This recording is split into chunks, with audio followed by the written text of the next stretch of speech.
Ladies and gentlemen, welcome to Gravity Throttle Racing. Alright, and welcome back to the 4th edition of the build for Season 3.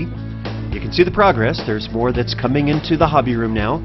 Lots of little tables interconnecting, kind of like Legos, and winding track pieces. Building your own Hot Wheels track is it's a very iterative process.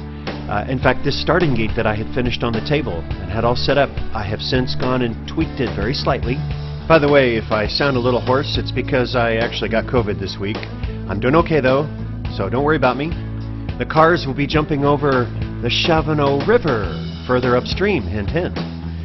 4 lanes will guide them over some very cool undulating stuff.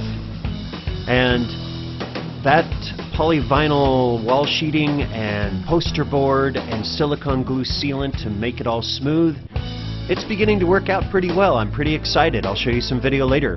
There's a really cool undulating part here that I got lucky and figured out on the second try. This used to be a drift turn. I moved it, and then I took away 4 lanes of drifting and I built, ta-da, a joker lane, because it's rallycross, and rallycross, you have to have a joker lane. That's the long one that slides around. And here it is. You can see that apex turn there. This is part of the joker lane. And it will go under the main track. It will loop back around here, and then it will join up. It's a little bit longer. That's why it's called a joker lane. Now the drift lane, that's the main section. And I have had to tweak the drifting, as you can guess, about 1,000 times.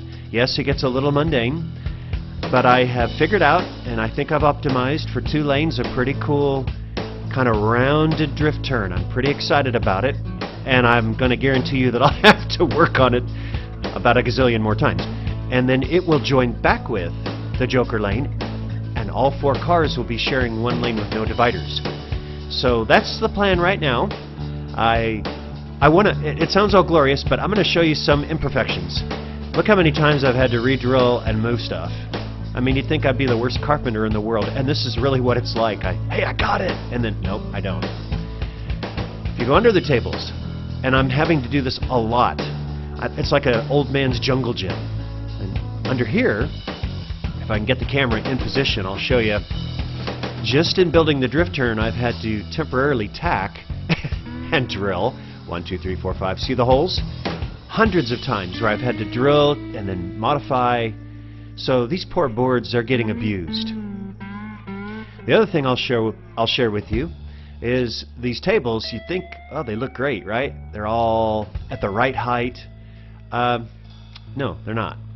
And sometimes I have the convenience of being able to fix it easily, but then the table's against the wall, the screws are on the outside. I can't move the tables.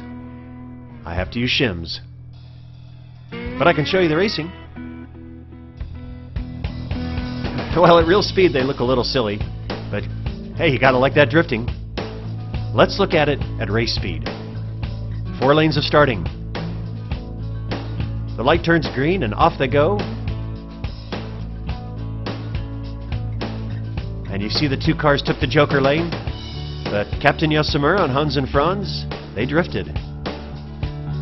This is what slow motion would look like on slow-mo replays. Look at the way the cars are bouncing.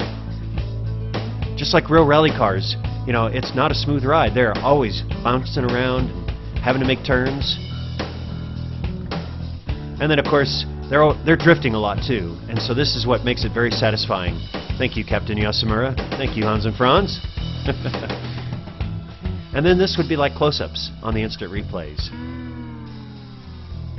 And I'm going to have to become a better videographer. With more practice I will. We'll see you later.